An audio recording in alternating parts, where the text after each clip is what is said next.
128వ కీర్తన క్రైస్తవ సమాజానికి సుపరిచయమైన కీర్తన కదా. 128వ కీర్తన, యెహోవా యందలి భయభక్తులు కలిగి ఆయన త్రోవల యందు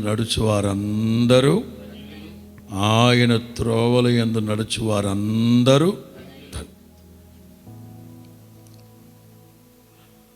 యాత్ర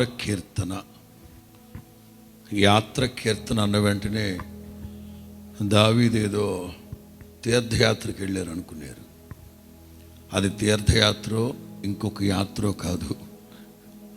ప్రాణాన్ని ఇంకొక మాటలో చెప్పాలంటే గుండె గుప్పిట్లో పెట్టుకొని పారిపోతూ ఉన్నాడు దావీదు.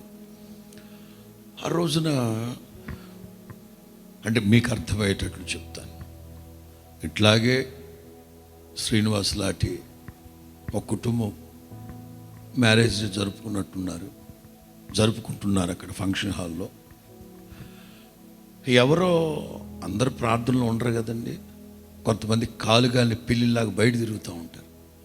ఇంటి దగ్గర చెప్పేసి వచ్చిందేమో ప్రార్థనకి వెళ్తున్నాను అంటారు, కానీ ప్రార్థనలో ఉండరు. ఆటోల్లో కూర్చొని ఉంటారు, బయట షికార్లు కొడుతూ ఉంటారు. అట్లా ఎవడో కాలుగాలి పిల్లిలాగా తిరుగుతూ ఉంటే దావీదుని ఆనవాళ్ళు గుర్తుపట్టి వెంటనే పరిగెట్టుకుంటూ లోనికి ఇదిగో పెద్ద ఆయన వెళ్తున్నాడు అటు, పెద్ద ఆయన వెళ్తున్నాడు. ఎవడురా పెద్ద ఆయన? దావీదు అటు వెళ్తున్నాడు. వెంటనే ప్రార్థన వాళ్ళందరిలోకి పరిగెత్తుకుంటూ వెళ్ళి అయ్యా ప్లీజ్ అబ్బాయి మ్యారేజ్ ఫంక్షన్ దీవించాలని బాబా.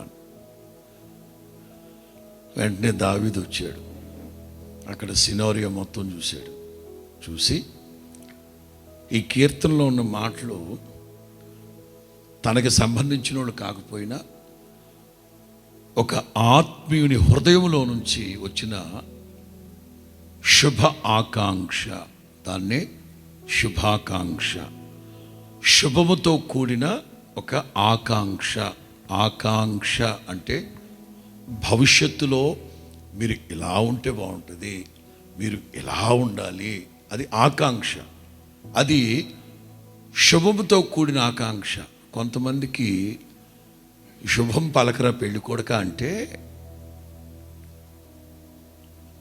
సామెతలు మర్చిపోయారు. ఇక్కడికి వచ్చి శుభం పలకరా పెళ్ళి కొడుక అంటే డాష్ ఎక్కడికి వెళ్ళింది అన్నాడంట.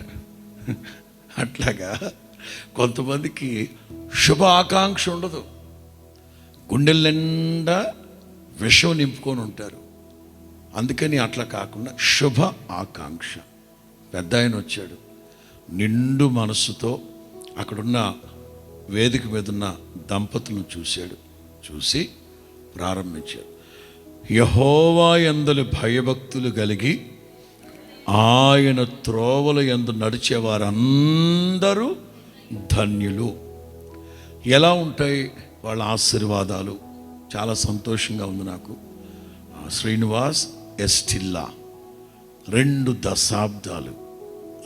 దశాబ్దాలు దేవుని కృపలో పాడిన పాటలన్నీ బాగా నచ్చాయి నాకు.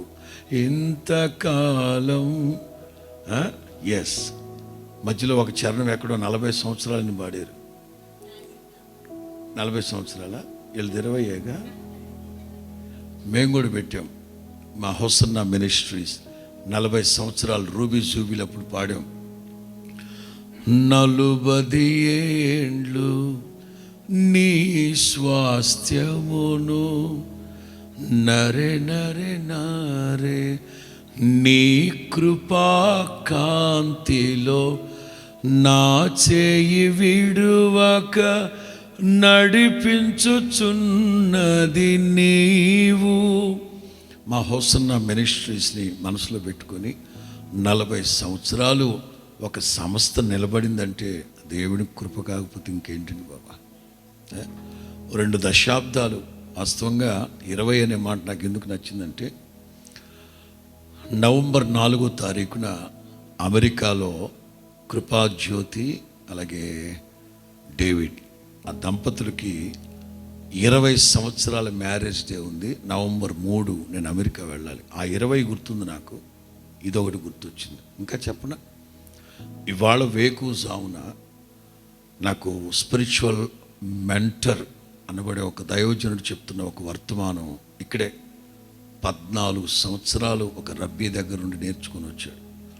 యాకోబును గురించి మాట్లాడుతూ 20 సంవత్సరాలు యాకోబు వాళ్ళ మేనమామ ఇంట్లో ఉన్నప్పుడు 20వ ఏట దేవుడు మాట్లాడారు. 20 సంవత్సరాలని ఒక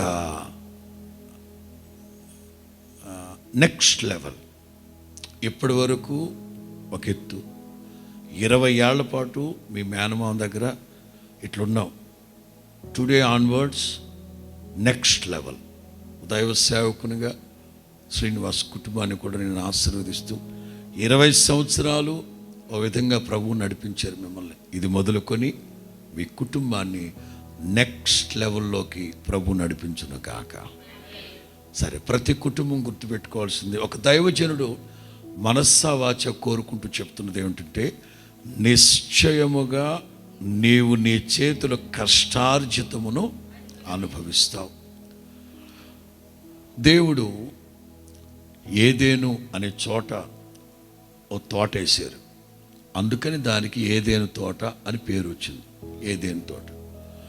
ఈ ఏదేను తోటని సృష్టించి మాటతో కలుగునుగాక కలుగునుగాక కలుగునుగాక అంటే కలిగాక నేలమంటితో ఆదామును సృజించి నాసిక రంధ్రాలలో జీవ వాయువుని ఊదిన దేవుడు అతడు నరునిగా సృష్టించబడిన తర్వాత అతనికి ఒక డ్యూటీ పెట్టాడు. 2వ అధ్యాయం 15వ వాక్యం. ఆదికాండం, కీర్తన గ్రంథం కాదు, ఆదికాండం 2వ అధ్యాయం 15వ వాక్యం.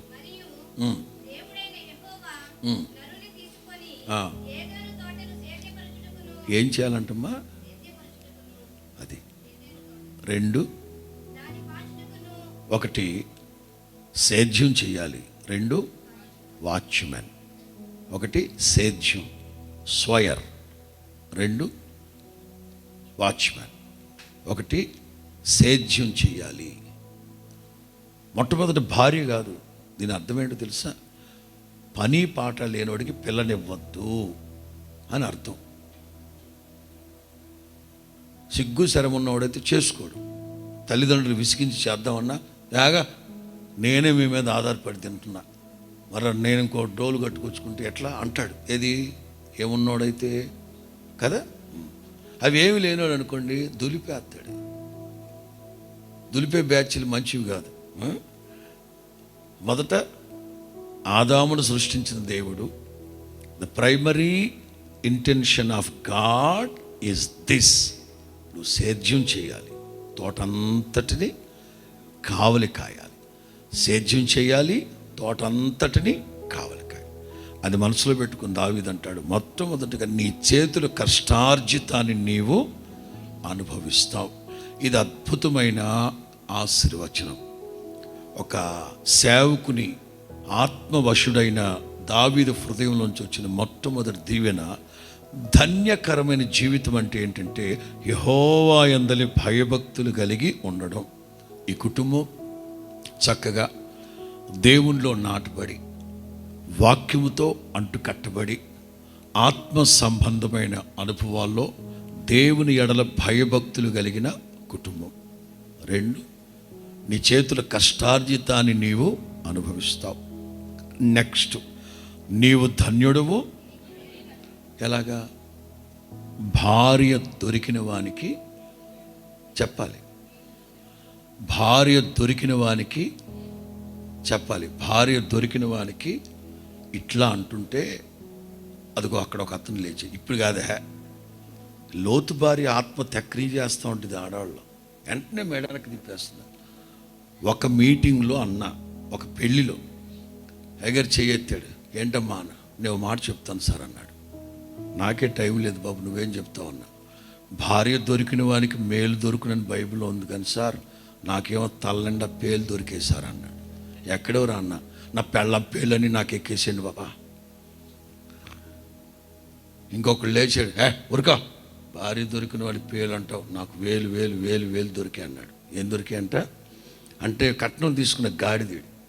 కట్నం తీసుకున్నవాడు ఇచ్చినోడు కంచర గాడిద. ఇట్లు TV9 మెరుగైన సమాజం కోసం.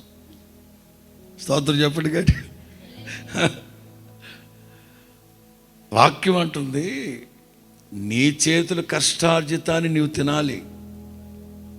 కట్నం తీసుకున్నాడు అనుకోండి, అది ఎవరి చేతుల కష్టార్జితం అమ్మా? వేరొకరిది కాదు, మీ నాన్నగారిది. అది సరే ప్రక్కన పెడితే, నీవు ధన్యుడువు, నీకు మేలు కలుగుతుంది. భార్య దొరికిన వానికి సృష్టికర్త ఎంత గొప్పవాడో తెలుసా? నరుడు ఒంటరిగా ఉండటం మంచిది. ఇందాక చదివింది 15వ వాక్యం కదా, 2:15. 18కి వచ్చేసరికి దేవుడు అంటారు, నరుడు ఒంటరిగా ఉండటం మంచిది. చాలు. పరిశుద్ధ గ్రంథంలో ఎన్ని పుస్తకాలు ఉన్నాయమ్మా? పరిశుద్ధ గ్రంథంలో ఎన్ని పుస్తకాలు ఉన్నాయి? 66. ఎంతమంది రాశారు? 40 మంది. రాయించింది ఎవరు? పరిశుద్ధాత్ముడు. 66 పుస్తకాల్లో మొదటి పుస్తకం పేరేమిటి? ఆదికాండం.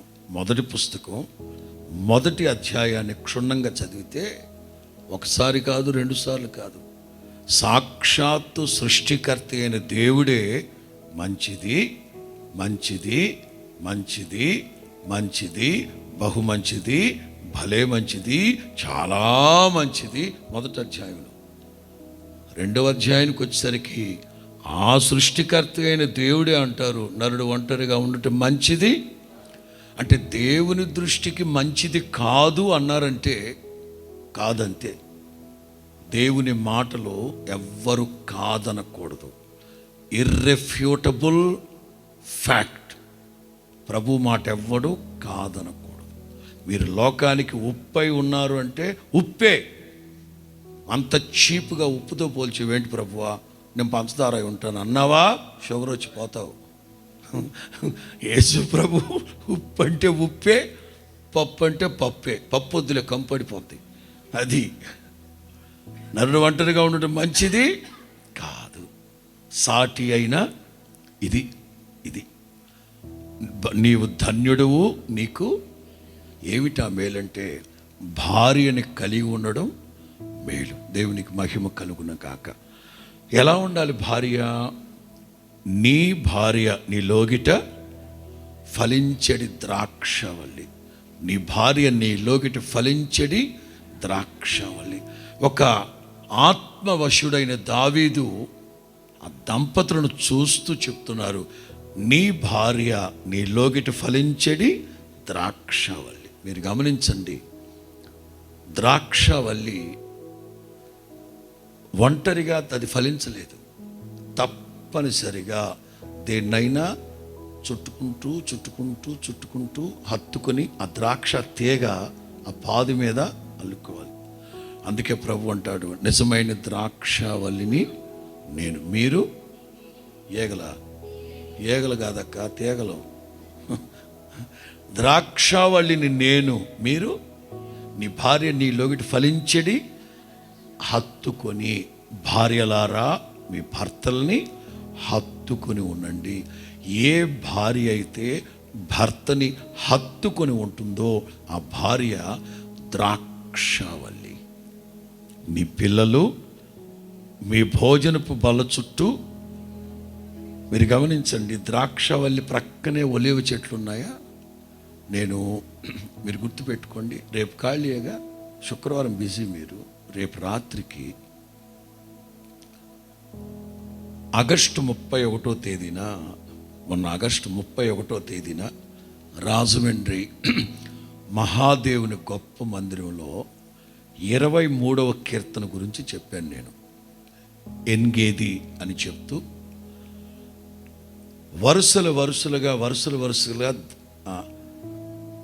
ఎందుకు మీకు ఆ టెన్షన్ చెప్పేస్తాం చూడండి. న్యాయాధిపతుల గ్రంథం. సంసోను 300 నక్కల్ని పట్టుకొచ్చి వాటి తోకలకి నిప్పంటించి వదిలిపెట్టాక 15వ అధ్యాయం 5వ వాక్యం, న్యాయాధిపతుల గ్రంథం 15:5.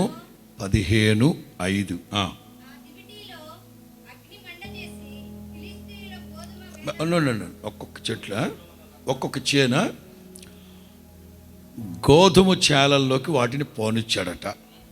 రైట్. 2, పనల కుప్పలను, పైరును, ద్రాక్ష తోటలను. అమ్మా, ద్రాక్షకి ఒలివికి మధ్యలో గోధుమ తోట లేదు. నెక్స్ట్ బై ద్రాక్ష తోట ప్రక్కన ఏముంటుంది మీకు తెలియదు. ఇక్కడ జరిగే సంభవాలు, యూదుల యొక్క పారంపర్య ఆచారం ఏంటంటే ద్రాక్ష తోటని అంటుకొని ఒలివ తోట వేస్తారు, వెయ్యాలి. ఇక్కడ వేశారు కూడా. గోధుమ యవలు కోసేసిన గోధుమలు పంటల మీద వదిలాడు, పన్నలు కుప్పలుగా ఉంటే వాటి మీద వేసాడు.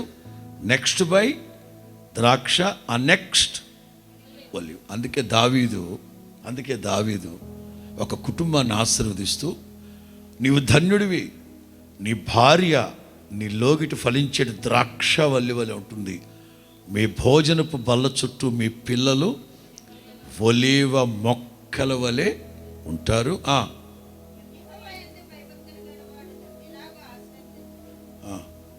సియోనులో నుండి మీ దేవుడు మిమ్మల్ని దావీదు ఈ శుభవచనాలు వాళ్ళ మీద పలికి, యెరూషలేము క్షేమం కలుగుట మీరు కనులారా చూస్తారు, మీ పిల్లల 2 తరాలు చెప్పాడు. ఆయన సొమ్ము ఏం పోయిందో. ఒక దైవ సేవకునిగా నేను మనస్సా వాచ కోరుకుంటున్నాను, మీ పిల్లల పిల్లల పిల్లల పిల్లల తరాలు మీరు చూసుదురుగాక. కుమారులు, కుమార్తెలు, మనవళ్ళు, మనవరాళ్ళు, మునిమనవళ్ళు, మునిమనవరాళ్ళు, ఇరుమనవరాళ్ళు. ఇది కొత్త నిబంధన సేవకుడిగా నేను ఆశీర్వదిస్తున్న ఆశీర్వచనం. 4 తరాలు చూడాలి యేసు నామములో. రైట్. ఇప్పుడు వర్తమానంలోకి వెళ్తాను. 3 ఫ్యామిలీల గురించి చెప్తాను. 10:30 అయిపోయింది. మరలా బహుదూర ప్రయాణం ఉంది మాకు. మరలా వేకుని 6ంటికి అంతా లెగిచి బయలుదేరాలి. 3 ఫ్యామిలీల గురించి నేను చెప్తాను, ముచ్చటగా చెప్తాను. 1, స్వీట్ ఫ్యామిలీ. ఏ ఫ్యామిలీ గుర్తుండిపోతాయి మీకు, అందుకని ఏ ఫ్యామిలీ? స్వీట్ ఫ్యామిలీ అన్నాడు కనుక పుల్లారెడ్డి స్వీట్లు అమ్ముకోమని కాదు. 1 sweet family, 2 spiritual family, 3 saintly family. 1 sweet family, 2 spiritual family, 3 saintly family. ఒక కుటుంబం ఎలా ఉండాలి? ఇస్సాకు, రిబకా స్టాండ్స్ ఫర్ స్వీట్ ఫ్యామిలీ. ఇస్సాకు, రిబకా ఒక స్వీట్ ఫ్యామిలీ, మనోహరమైన ఒక కుటుంబాన్ని మనకు చూపెడుతుంది. పరిశుద్ధ గ్రంథం అంతట్లో ఒక అన్యోన్య దంపతుల్ని పోల్చాలి అంటే ఫస్ట్ ఆఫ్ ఆల్ ఇస్సాకు, రిబకానే. ఇస్సాకు యేసు ప్రభువుకి చాలా సాదృశ్యం. అబ్రహాము కుటుంబంలోనైనా సవతి పోరుంది, కానీ ఇస్సాకు, రిబకాల మధ్యలో అట్లాంటి పోరు అనేది లేదు. ఏమిటి వాళ్ళిద్దరి స్వీట్నెస్? ఇస్సాకు అపారమైన ప్రేమ కలిగినోడు, రిబకా విధేయత కలిగింది. దీన్నే కొత్త నిబంధన ఉంటుంది, పురుషులారా మీ భార్యలను ఎలా ప్రేమించాలి? నీ సొంత శరీరాన్ని ప్రేమించినట్లు నీ భార్యని. వాక్యం ఏ భర్త అయితే భర్త స్థానంలో నిలిచిన ప్రతి మగాడు గుర్తుపెట్టుకోవాల్సింది ఏంటంటే, గృహము, విత్తము, పితరులిచ్చు స్వాస్థ్యం, యోగ్యురాలైన భార్య దేవుడు అనుగ్రహించిన స్వాస్థ్యం. అంటే గిఫ్ట్. భార్య అనేది ఎవరిచ్చిన గిఫ్ట్? వాస్తవంగా మనం మీలో ఎవరైనా ఒక సేవకుడిగా, లేకపోతే ఫిన్ని ఒక సేవకుడిగా నన్ను ప్రేమించి మాకున్న స్పిరిచువల్ ఫ్రెండ్షిప్ని బట్టి నాకు ఏదన్నా ఒక గిఫ్ట్ ఇచ్చాడు అనుకోండి, ఇస్తుంటాడు గిఫ్ట్ ఇచ్చాడు. నేను దాన్ని ఏం చేయాలి? జాగ్రత్త కాపాడుకుంటానా లేదా? ఆయన గిఫ్ట్ ఇస్తే తీసుకొని థ్యాంక్స్ అని చెప్పి పటాన్ని కొడతానా? బూతులు తిడతానా? దాన్ని తిట్టను. ఒక స్నేహితుడిగా ఒక చిన్న గిఫ్ట్ ఇస్తేనే నేను జాగ్రత్తగా షోకేస్లో పెట్టుకొని, నాకు అప్పుడప్పుడు నా ఫోటోనే మా తమ్ముడు చనిపోయి ఉన్నాడు అప్పుడు డిసెంబర్లో. నా ఫోటోనే కలర్ పెన్సిల్తో వేయించి ఇచ్చాడు. నా ఆఫీస్ రూమ్లో ఉంటుంది ఇప్పటికీ. అది చాలా జాగ్రత్తగా. ఒక స్నేహితుడు నాకు ఇచ్చిన చిన్న గిఫ్ట్నే నేను జాగ్రత్తగా పెట్టుకుంటే, సద్వినియోగపరుచుకుంటే, దేవుడిచ్చిన భార్యని తిట్టచ్చా, కొట్టచ్చా, బూతులాడచ్చా? అమ్మనా బూతులు తిట్టచ్చా? తిట్టకూడదు. భర్త స్థానంలో ఉన్న ప్రతి ఒక్కడు, పురుషులారా మీ భార్యల్ని ఎలా ప్రేమించాలి? సొంత శరీరాన్ని ప్రేమించుకున్నట్లుగా ప్రేమించాలి. ఆ భార్య కూడా ప్రేమించాలి కదా? అక్కర్లేదు. ఆడపిల్లంటేనే ప్రేమని పునికి పుచ్చుకొని పుట్టిందే ఆడపిల్ల. ఆడపిల్లకి సపరేట్గా భర్తని ప్రేమించు అని అందుకే వాక్యం అంటుంది, మీరైతే భార్యలు మీ భర్తలకి ఏమై ఉండాలట? ఎందుకంటే మీకు ఈగో ఎక్కువ కదా, తొందరగా వంగి సావరం. అందుకే భర్తలారా మీ భార్యల్ని ప్రేమించాలి, భార్యలారా మీ భర్తలకి లోబడి. ఇస్సాకులో అపారమైన ప్రేమ. ఎంత ప్రేమ తెలుసా? వాళ్ళ అమ్మగారి స్థానాన్ని రెబెకాకి ఇచ్చాడు. వాళ్ళ అమ్మ స్థానాన్ని రెబెకాకి ఇచ్చాడు. ఇంకా చెప్పనా, ఎప్పుడైతే రెబెకాను తీసుకెళ్ళి శారమ్మ గుడారంలో తీసుకెళ్ళి పెట్టాడో దుఃఖ నివారణ పొంది ఆదరించబడ్డాడట. స్తోత్రం చెప్పండి గట్టి. సో భర్త అయితే ఇస్సాకులాగా ప్రేమించాలి, భార్య అయితే అన్ని విషయాలు భర్తకి విధేయత. ప్రేమ ప్లస్ విధేయత ఈజ్ ఈక్వల్ టు స్వర్గసీమ. ఇస్సాకు రెబెకా వాళ్ళిద్దరి మధ్యలో సవతి పోరు ఉందండి? లేదు. ఇంకా చెప్తాను ఏమిటి వాళ్ళిద్దరి మధ్యలో ఉన్న స్వీట్నెస్ అంటే, వాళ్ళకి పెళ్ళైనప్పుడు 40 సంవత్సరాలు, సంతానం కలిగేసరికి 60 సంవత్సరాలు, వాళ్ళు పెరిగి పెద్ద అయ్యేసరికి 75. చెప్పండి, పెళ్ళయింది ఎప్పుడు? 40 ఏళ్ళకి. పిల్లలు పుట్టింది ఎప్పుడు? వాళ్ళు పెరిగి పెద్ద అయ్యేసరికి 75 సంవత్సరాల వయసులో వాళ్ళిద్దరూ సరసం ఆడుకుంటున్నారట. ఇది స్వీట్నెస్. ఇప్పుడు మీలో ఎంతమంది భార్యాభర్తలు ఎక్కడ ఉన్నారో తెలియదు, కానీ నేను మిమ్మల్ని అడుగుతున్నా, మీ సంగతి మాట్లాడదాం. మిమ్మల్ని గురించి బైబిల్లో చివరి పేజీలో కొంచెం రాద్దాం అనుకుంటే, 3 నాళ్ళ ముచ్చట తీరేంత వరకు శిలక గోరింకలా ఉన్నామండి. 3 నాళ్ళ ముచ్చట తీరిపోయాక పాము సిగ్గుండాలిగా. సభాముఖంగా అడిగినప్పుడు కొన్ని సెన్సార్లో ఉండాలి, గమని ఒప్పేసుకోకూడదు. ఇలాగా ఏడు పావులతో పోల్చినప్పుడు మీరు పావురాలతో పోల్చుకోవచ్చుగా? పోల్చుకోరు, మీరు ముంగిసలే. 3 నాళ్ళ ముచ్చడి తీరిన తర్వాత వరకు చిలక గోరింక 3 నాళ్ళ ముచ్చడి తీరిపోయాక పాము ముంగిస. Isaac Rebecca stands for sweet family. 75 ఏళ్ల వయసులో వాళ్ళిద్దరూ సరసం ఆడుకుంటున్నారట. కారణం ఏంటి? ఇస్సాకులో అపారమైన ప్రేమ, రెబెకాలో విధేయత. ఇవి కలిగి ఉండాలి. వాళ్ళు దేవుని బిడ్డలు కనుక బాగానే ఉంటారండి. వాళ్ళిద్దరి మధ్యలో ఏం లేవు కనుక బాగానే ఉంటారండి. మాకంటే ఉన్నాయి, చెప్తానేనండి. మనం అనుకున్నంత మంచోళ్ళు ఏం కాదు ఇస్సాకు రెబెకా. అమ్మో మామూలు కాదు. నెగిటివ్ కూడా చెప్పాలిగా.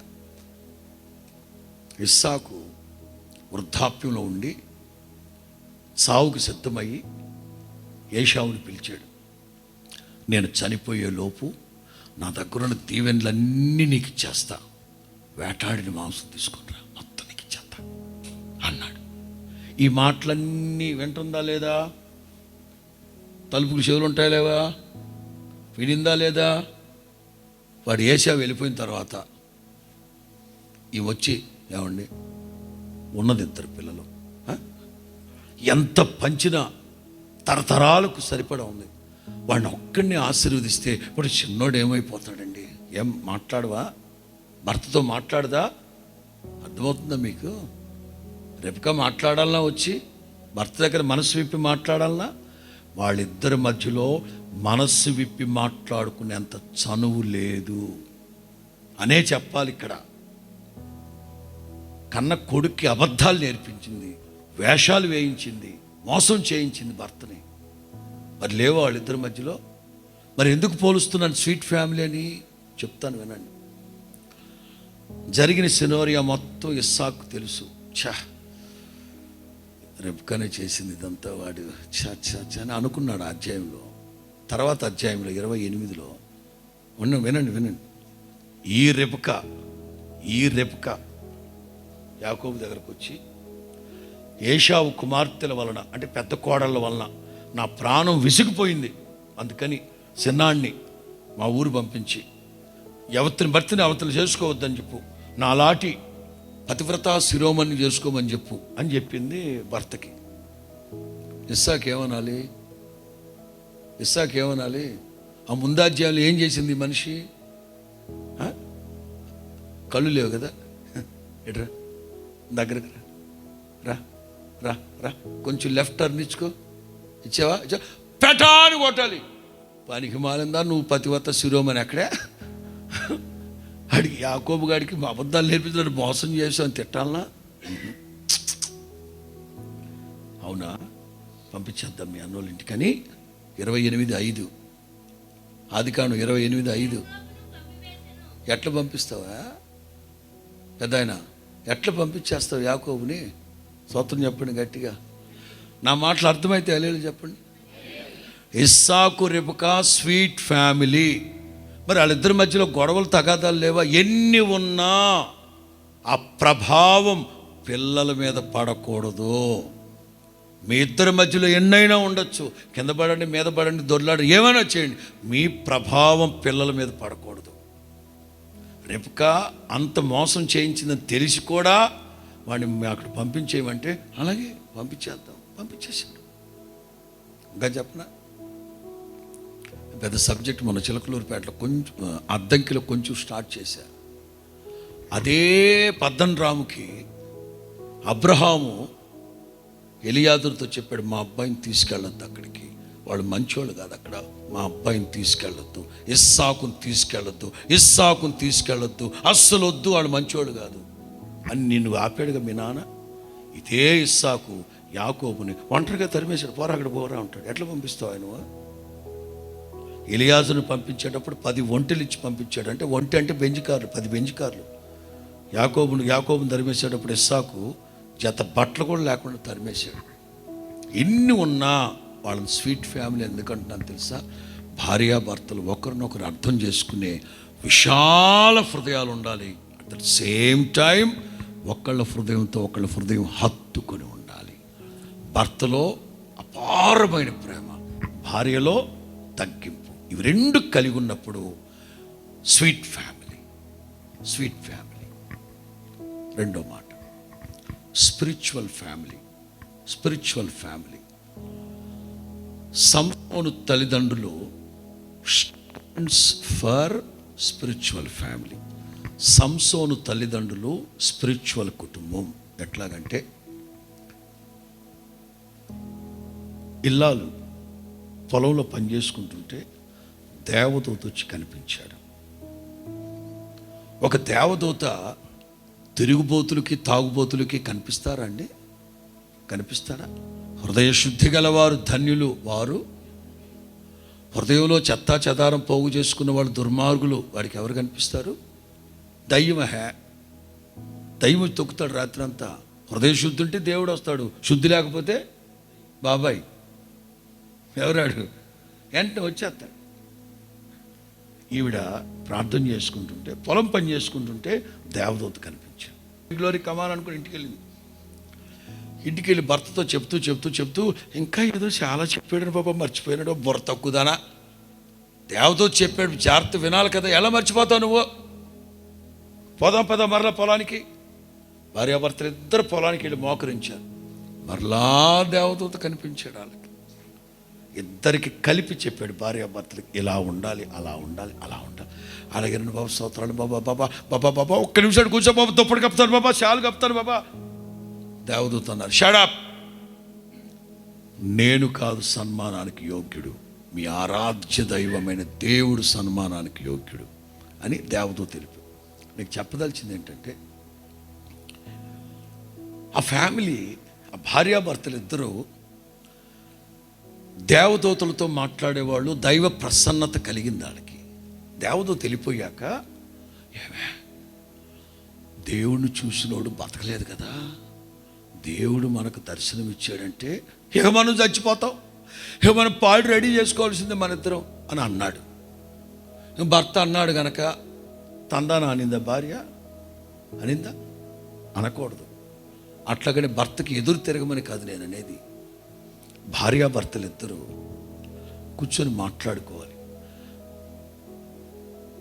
ఈ రోజుల్లో సమాజం ఎట్లుందంటే, పాపం ఈ ఆడలేడీస్కి ఆలోచన రావడమే గగనం.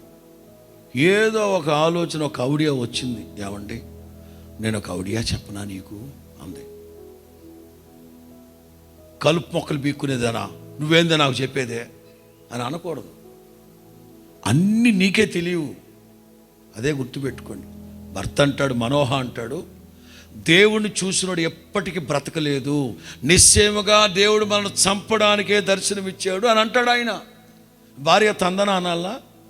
లేదు, మాట్లాడాలి, ఛాన్స్ ఇవ్వాలి. భర్త ఛాన్స్ ఇవ్వాలి. ఒకళ్ళ హృదయంలో ఉన్నది ఒకరు షేర్ చేసుకోవాలి. ఆమోదయోగ్యమైనదైతే, ఆచరణ ప్రాయమైనదైతే పాటించాలి. భార్య ఏం చెప్పిందో తెలుసా? ఏమండి, దేవుడు అలా చేసేవాడైతే మొదట నాకు వ్యక్తిగతంగా కనబడ్డాడు, మరలా మనం ఇద్దరు వచ్చి ప్రార్థన చేసాం. ఇన్నిసార్లు దేవుడు మనకు కనిపిస్తే మనల్ని ఎట్లా చంపేస్తారు అనుకున్నారండి మీరు? చిచ్చి, మీ అభిప్రాయం మార్చుకోండి. అంతేనంటావా? అంతే. ప్రార్థన చేద్దాం. ఈసారి ప్రార్థన చేస్తే మూడోసారి ఏకంగా దేవుడు దిగి వచ్చాడు. స్తోత్రం చెప్పు గట్టిగా. ఏకంగా దేవుడు దిగి వచ్చాడు. నేను ఇదే చెప్తున్నాను. స్పిరిచువల్ ఫ్యామిలీ అంటే అర్థం ఏంటంటే, తరచుగా ప్రార్థన, తరచుగా దేవదూతలతో మాట్లాడడం, తరచుగా దేవునితో మాట్లాడడం, తరచుగా దేవునికి కానుకలు ఇవ్వడం, బలులు అర్పించడం స్పిరిచువాలిటీ. క్రైస్తవ కుటుంబాన్ని నేను హెచ్చరిస్తున్నాను. ఆధ్యాత్మికత తగ్గిపోతూ ఉంది, ఆడంబరాలు ఎక్కువైపోతున్నాయి, ఆర్భాటాలు ఎక్కువైపోతున్నాయి, ఆత్మీయత కరువవుతూ ఉంది క్రైస్తవ కుటుంబాల్లో. మనోహ దంపతుల్లాగా ఎక్కువగా దైవత్వం, నిత్యత్వాన్ని గురించిన దర్శనం, వాక్య ప్రత్యక్షత, ఎక్కువగా దేవుని సన్నిధిలో గడపడం, ఇవి ఏ కుటుంబానికైతే ఉంటాయో ఖచ్చితంగా ఆ కుటుంబాలు కొండ మీద కట్టబడిన పట్టణాల వలె సాక్షార్థమై నిలుచునుగాక. నీటి కాలువలో ఎవరైనా నాటబడిన ఫలించే చెట్ల వలె వర్ధిల్లునుగాక. భార్యాభర్తలు ఇద్దరు మనస్సు విప్పి మాట్లాడుకోవాలి. ఇద్దరు కలిసి ప్రార్థన చేయాలి. ఇద్దరు కలిసి వాక్యం చదవాలి. ఇద్దరు కలిసి అలా ఏ కుటుంబం అయితే ఉంటుందో ఆ కుటుంబం ఆధ్యాత్మికంగా బలపరచబడుతుంది, ఎదుగుతుంది. మూడో మాట, సెయింట్లీ ఫ్యామిలీ. జకరియా, Elizabeth stands for saintly family. Isaac, Rebecca sweet family. మనోహ దంపతులు, జకరియా, ఎలిజబెత్ సెయింట్లీ ఫ్యామిలీ. ఏమిటి సెయింట్లీనెస్? వారిద్దరూ దేవుని యొక్క సకల ఆజ్ఞలు, విధులు, శాసనముల చొప్పున దేవుని దృష్టికి నిరపరాధులై నడుచుకున్నారట. ఎవరి దృష్టికి అనకూడదు కానీ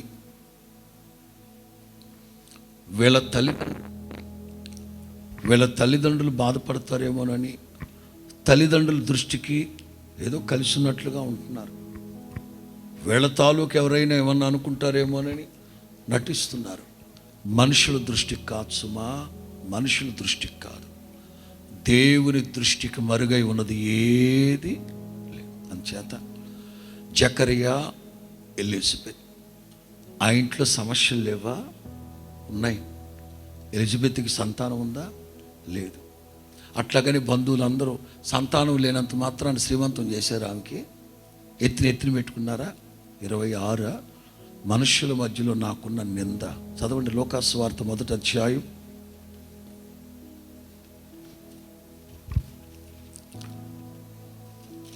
లూకాసు వార్త 1వ అధ్యాయం 24.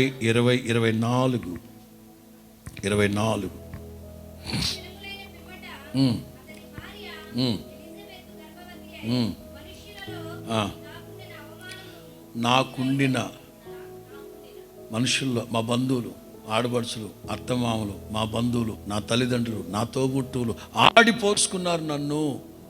మనుషుల మధ్యలో, మా బంధువుల మధ్యలో నాకున్న నింద. అంతేనా?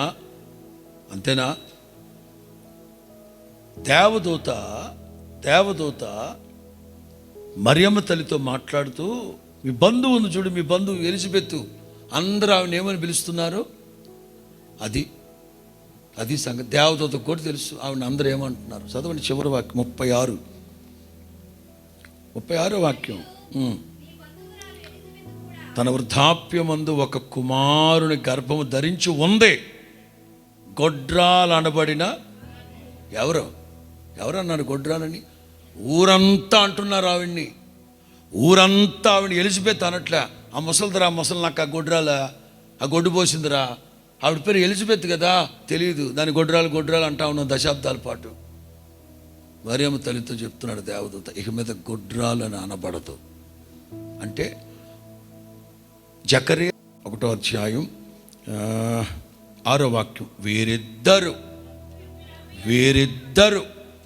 వీరిద్దరు ఒకళ్ళు కాదు. సామెత ఒకటి ఉంది, కుటుంబంలో భార్య అయినా కొంచెం గడుసుగా ఉండాలి, లేక భర్త అయినా ఇద్దరు మెతకైతే చాలా కష్టం. ఇద్దరు కోపిష్టోళ్ళు అయితే కష్టం. ఎక్కడ తగ్గాలో కాదు, ఎక్కడ చెప్పు ఏం చూడలా, అట్లాంటి ఉండకూడదు. ఇద్దరు భార్యాభర్తలు ఇద్దరు ప్రభు యొక్క దృష్టికి, ప్రభు యొక్క సకలమైన ఆజ్ఞల చొప్పున, న్యాయ విధుల చొప్పున నిరపరాధులుగా నడుచుకోవచ్చు. దేవుని దృష్టికి, దైవ జనాంగమా, మనుషుల దృష్టికి, సంఘం దృష్టికి, సేవకుల దృష్టికి కాదు, దేవుని దృష్టికి. మన దేవుని కనుదృష్టి ఎట్లాంటిదో తెలుసా? దుష్టత్వాన్ని చూడలేనటువంటి నిష్కల్మషమైన కనుదృష్టి దేవునిది. అందుచేత భార్యాభర్తలు ఒకవేళ ఒడిదులుకులుంటే కూర్చొని మాట్లాడుకోవాలి, ఎప్పటికప్పుడు సరి చేసుకోవాలి. ఎందుకంటే పౌలు ఎఫెసీ సంఘాన్ని గురించి ఉత్తరం రాస్తూ అంటాడు, అసలు ఎఫెసీ పత్రిక రాసిందే జైల్లో కూర్చొని. జైల్లో సౌకర్యంగా ఉంటుందా? కాళ్ళకి చేతులకి బొండకోయిలు బిగించుంటారు కదా. స్వార్థ నిమిత్తం నేను జైల్లో ఉన్నాను అన్నాడు కదా. జైల్లో ఉండే ఉత్తరం రాస్తూ అంటాడు, నేను తండ్రి సన్నిధిలో మోకరించిన ప్రతిసారి. జైల్లో నీకు ఎక్కడ కుదిరింతాయి మోకాళ్ళ మీద అంటే, 1 గంట 2 గంటలు వదిలిపెడుతున్నారు, ఆ టైంలో మోకాళ్ళిస్తున్నావు. ఏం చేస్తున్నావు మోకరించి? ప్రతి కుటుంబం, ఎఫెసీ పత్రిక 3వ అధ్యాయం ఆ టర్మినాలజీ ఎఫెసీ పత్రిక 3వ అధ్యాయం 14వ వాక్యం. ఎఫెసీ పత్రిక 3:14. హేతువు చేత పరలోకమందును ఉన్న ప్రతి కుటుంబం, ఏ తండ్రిని బట్టి కుటుంబం అని పిలువబడుతూ ఉందో ఆ తండ్రి ఎదుట నేను మోకాళ్ళుని చాలు. భూమి మీద కట్టబడుతూ ఉన్నాయి కుటుంబాలు. ఈ కుటుంబాలు ఎక్కడ కట్టబడాలి? పరలోకంలో కట్టబడాలి. అలా కట్టబడాలంటే ఏ తండ్రి మనల్ని లోకంలో నుంచి వేరు చేశాడు, ఆ తండ్రి ఎదుట మోకాళ్ళు నేను ప్రతిసారి మీ కుటుంబం కోసం నేను ప్రార్థన చేస్తాను. ఒకే ఒక వాక్యాన్ని చూపెట్టి నేను ముగించేస్తాను. తిమోతికి రాసిన రెండవ పత్రిక, ఎస్, తిమోతికి రాసిన రెండవ పత్రిక, మొదటి అధ్యాయం 15 నుంచి 18 వరకు. తిమోతికి రాసిన రెండవ పత్రిక మొదటి అధ్యాయం 15. ఆసియాలోని వారందరూ నన్ను, తిమోతి యంగ్ మినిస్టర్, నీకు తెలుసు, వారిలో ఫుగెల్లు, హెర్మగెనే అనువారు ఉన్నారు. అయితే ప్రభువు, చెప్పండి, ఒక ఫ్యామిలీని గురించి తలపైకెత్త, ఓ అనుభవం కలిగిన దైవజనుడు ఒక యంగ్ మినిస్టర్కి ఉత్తరం రాస్తూ, తిమోతి, ఆసియాలో ఉన్న వాళ్ళందరూ నన్ను విడిచిపెట్టి వెళ్ళిపోయారు, పలానోళ్ళు ఉన్నారు, కానీ ప్రభు ఒనేసిఫోరు కుటుంబమునకు, ఒనేసిఫోరు ఇంటి వారందరికీ ఈ మాట గుర్తుపెట్టుకోండి, కనికరము చూపును గుర్తుపెట్టుకోండి. ఒక కుటుంబాన్ని గుర్తు చేస్తూ, నీకు కూడా తెలుసు ఆ కుటుంబం, ప్రభు ఆ కుటుంబానికి కనికరం చూపును గాక. ఎందుకో, అమ్మా, అతడు రోమాకు వచ్చినప్పుడు శ్రద్ధగా నన్ను వెదకి కనుగొని, మరియు అతడు ఎఫెసులో ఎంతగా ఉపచారం చేసినో అది నీవు కూడా ఖచ్చితంగా. అమ్మా, గొర్రె పిల్ల వివాహ మహోత్సవ దినమందు, ఏ దినమది? గొర్రె పిల్ల వివాహ మహోత్సవ దినమందు అతడు ప్రభు వలన కనికరం పొందినట్లుగా ఆ కుటుంబానికి ప్రభు కనికరం చూపును గాక. ఇక్కడున్న ప్రతి కుటుంబం గుర్తుపెట్టుకోండి, సేవకులమైన మాకు ఏ ఒక్కరు ఎక్కువ కాదు, ఏ ఒక్కరు తక్కువ కాదు. దూషించినంత మాత్రాన దూరం పెట్టం, పొగిడినంత మాత్రాన నెత్తి మీద పెట్టుకోం. అందరినీ సమపాళ్ళలోనే ప్రేమిస్తాం. కాకపోతే కొన్ని కుటుంబాల మీద ఒక ప్రత్యేకమైన కన్సర్న్ ఉంటుంది. ఎందుకంటే అతడు రోమాకి వచ్చినప్పుడల్లా నా సంఖ్యలను గూర్చి, అసలు నేను జైలుకి ఎందుకు వెళ్ళాను? తప్పుడు పనులు చేసి కాదు, సువార్త నిమిత్తం నేను జైలుకి వెళ్ళాను. శ్రద్ధగా నెతికాడట. 1 టౌన్ పోలీస్ స్టేషన్లో అడిగి తెలుసుకున్నాడు. ఆడు ఎటుపోయాడు మాకు తెలియదు, సర్లేండి అని వెళ్ళిపోలా. 2 టౌన్ పోలీస్ స్టేషన్కి వెళ్ళాడు, లేడు. 3 టౌన్ పోలీస్ స్టేషన్కి వెళ్ళాడు, 4 టౌన్ పోలీస్ స్టేషన్. శ్రద్ధగా వెతకి కనుగొన్నాడు. అనేక పర్యాయాలు. ఇట్లాంటి కుటుంబాల గురించి మేము ఎందుకు ఆశీర్వదించకుండా ఉంటాం చెప్పండి? ఇవాళ సేవకుల కుటుంబాల్లో నిప్పులు పోసే కుటుంబాలు ఉన్నాయి, కానీ ఈ కుటుంబం మాత్రం ఒనేసిఫోరు, సేవకుడిని ఆదరించిన కుటుంబం అంటే ఏంటి మామూలా? సేవకుడే అందరిని ఆదరించాలి. సేవకుడే అందరిని ఆదరించాలి. అట్లాంటి సేవకుడిని ఆదరించాడంటే ఆ కుటుంబంకి ఎంత హ్యాట్స్ ఆఫ్ అబ్బా. ఒనేసిఫోరు కుటుంబానికి హ్యాట్స్ ఆఫ్. అందుకే దైవజనుడు 2 సార్లు అంటాడు, ఆ దినమందు ప్రభు ఆ కుటుంబానికి కనికరం చూపడం గాక, ఆ దినమందు ప్రభు ఆ కుటుంబానికి కనికరం చూపడం గాక. మీలో ప్రతి కుటుంబం ఎలాగూ దీవించబడాలి. మీరును మేమును అందరూ ఏకమై నిత్య మహిమలో యుగాయుగములు ప్రభువుతో నిలిచి ఉండే భాగ్యాన్ని ప్రభు మనకు అనుగ్రహించడం గాక. దేవుడి మాటలన్నీ మీ వినికిడిలో ప్రత్యేకించి శ్రీనివాస్, ఎస్టిల్లా దంపతులకి ఈ మాటలు నా తండ్రి ప్రాప్తింప చేయను గాక. 128వ కీర్తనలో ఉన్న ప్రతి మాట, ప్రతి దీవెన ఈ కుటుంబానికి దేవుడు వర్తింప చేసి ఆశీర్వదించును గాక. మరలా ఎప్పుడు కలుసుకుందాం మనం? మాట తప్పరుగా. Will meet there. God bless you. దేవుడు మిమ్మల్ని దీవించును గాక.